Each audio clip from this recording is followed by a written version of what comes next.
Hi, welcome to my lab assessment for video response on stability analysis. We'll just kind of go through what we need to talk about and we'll see what happens from there. First of all, we're going to be talking about our pole analysis and our theoretical stability.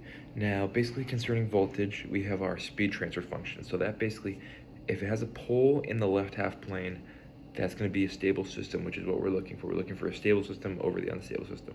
So basically the physical aspects of that is the motor has damping, whether it's through the resistance or friction, and the speed is going to end up settling to that steady value. Now, voltage has also position transfer functions, and that usually has your pole at the origin, like for S equals 0, additionally to left half plane pole.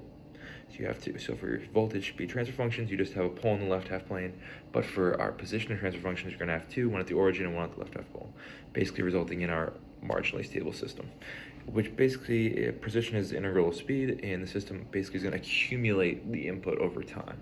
So the main rules we have is our left hand plane poles are stable, right half plane poles are unstable, and that's decay versus growth, and then on the imaginary axis is going to be your marginally stable.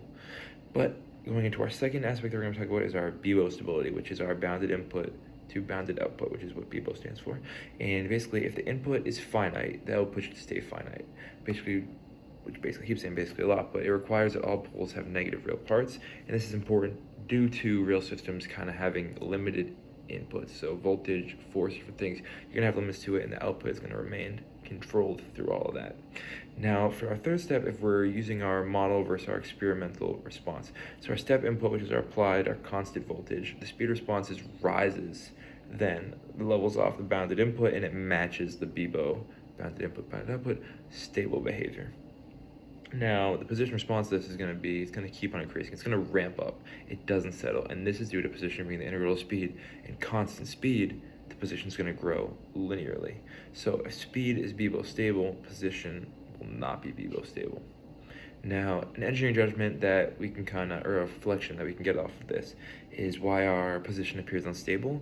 And basically, having a pole at the origin, which is our integrator, and the integrator is going to cause the continuous accumulation with the output growing without bounds, which is going to go towards that infinite. So even though it's not necessarily, a good term would be like kind of exploding linearly upward, it just appears unstable under that step input. And this matters due to just analyzing stability before you kind of get into your design and preventing unsafe or unpredictable behavior. Now, another bonus thing that we can throw into it is just a Christian or a faith aspect of it. And basically, tests. Now, as I went through this experiment, we did a bunch of stability tests and different things like that, and it really related to me and how we test for our stability in our faith through multiple different ways. And you might necessarily be able to pass one test, but you might not be able to necessarily pass all of them. So you could have tests of community, social aspect, your individual life. And I kind of split it into those two, where you have your prayer life and your non-prayer life. You have your reading, you have your non-reading, you have your church life, you have your non-church life. And they all should be one, looking for stability. You should be looking for a continuous growth, exponentially is the goal, but you might have a linear growth. And you're going to have multiple tests through different things and different aspects of your spiritual life that you might pass one, you might not pass the other. But the goal is that you're going to be stable in all of those to really grow your faith. But yeah, that's my faith aspect of it, which took a little bit longer, but this is my lab assessment video.